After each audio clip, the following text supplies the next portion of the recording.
বারান্দায় অল্প একটু জায়গার মধ্যে একটা বোম্বাই মরিচ গাছ লাগিয়েছিলাম। মাশাআল্লাহ মরিচ গাছটায় অনেক মরিচ ধরেছে। তবে মরিচ গাছটা হয়তো বাঁচবে না।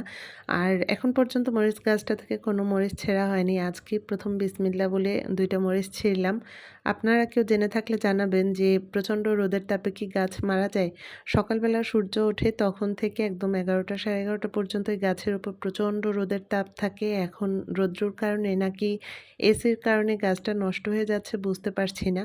সম্পূর্ণ রোজার মাসটায় হয়তো ৩-৪ দিন আলুর চপ বানানো হয়েছে। কারণ হাম, পক্স এই ধরনের রোগগুলো হলে বাসায় ভাজাপোড়া তারপর মসলা জাতীয় খাবারগুলো এভয়েড করতে হয়। যার কারণে খুব বেশি একটু ইফতারি আইটেম বানানো হয়নি রোজার সময়।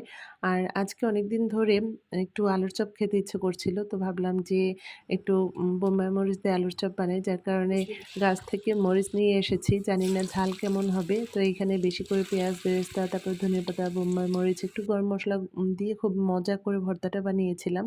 ভর্তা যত মজা হয় আলুর চপ খেতে তত ভালো লাগে। ডিম আলুর চপ বানিয়েছি।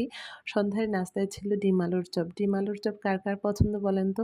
আপনাদের ভাই আবার আলুর চপটা খুব পছন্দ করে। কিন্তু অনেক রাত করে আসে, সেই সময় এসে এই আলুর চপ খাওয়ার মজাটা আর পাবে না। আলুর চপ হচ্ছে একদম ভাজার সঙ্গে, সঙ্গে গরম, গরম খেতেই বেশি ভালো লাগে।